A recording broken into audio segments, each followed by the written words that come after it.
Section 1. The shield emerges, a new era in electronic warfare. A new reality has begun to crystallize on the frontiers of modern warfare.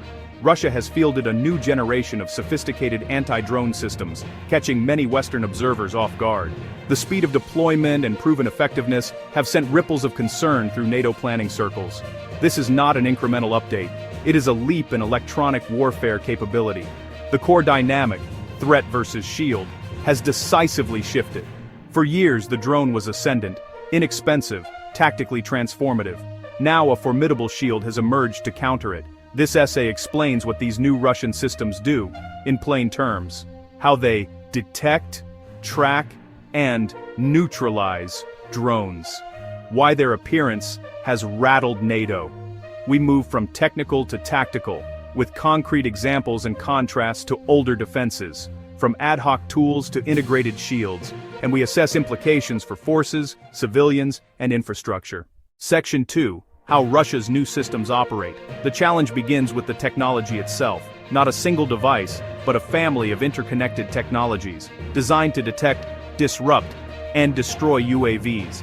They target electronic vulnerabilities, control links, GPS, data downlinks. Sophisticated EW platforms jam with precision, blinding drones at range. Older radars struggled with small, low-flying drones. New systems fuse passive RF, EO/IR, and micro-Doppler radar. Sensor fusion builds a high-fidelity air picture, dozens to hundreds of tracks. They classify friend or foe and prioritize threats. Engagement options range from broad jamming to surgical spoofing. Spoofing hijacks navigation, steering drones into capture zones. Reported systems create regional bubbles that blind drones and degrade sensors. Section 3. The evolution from old to new defenses. Past approaches were ad hoc, crude, disparate tools. Simple jammers were blunt instruments, often disrupting friendly comms. Encryption and frequency hopping blunted those jammers. Kinetic fire against tiny, agile targets was wasteful. Nets, and even birds, creative, but not scalable for swarms. Legacy radars missed small, composite drones flying low and slow. Too often, detection came by sight or sound. Too late. Russia's shift, holistic, layered network defenses, detect, disrupt, destroy. Automation and AI solve scalability so small teams can defeat many threats. The leap to integrated layers is the revolution in counter-drone warfare. It marks new maturity in a domain Russia has long cultivated. Section 4. NATO's unpleasant surprise, the speed and scale of change. Russia accelerated from prototypes to combat-proven systems, and they operate at large scale. The West led in ISR and precision strikes for decades, Balkans to Afghanistan. Observing drones' effectiveness, Russia prioritized counters and fielded them fast. Intelligence timelines underestimated the velocity of change. Scale matters. These systems can defend wide areas against swarms. It's no longer about one or two incoming threats, but a coordinated wave. This undermines assumptions about air dominance and unmanned freedom of action. We prepared for total information dominance. These systems challenge that at the core. How do you fight if you can't see? The shock is about more than hardware. It questions a foundational strategy. Effective anti-drone technology creates immediate risks for soldiers. For 2 decades, drones gave squads decisive situational awareness. Pinned units could scout over the next hill without exposure. Observers guided artillery and airstrikes with precision. Deny the eye in the sky. And units revert to riskier tactics.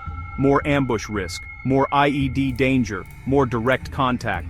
Command decisions rely on incomplete, outdated intelligence. Uncertainty erodes confidence and effectiveness over time. Precision weapons need accurate coordinates, often from drones. Without drones, effects degrade. More rounds, less accuracy. Resupply by UAV reduces convoy risk until jammed or destroyed. Frontline units can be cut off at critical moments. Unmanned casualty evacuation, also jeopardized. Beyond the battlefield, powerful EW can disrupt civilian life. These systems don't inherently discriminate among radio users. A protective bubble can spill into populated areas. Electronic collateral, not explosive, but still dangerous. Navigation failures jam logistics and aviation flow. Transport systems ripple with delays. Emergency services lose precious minutes.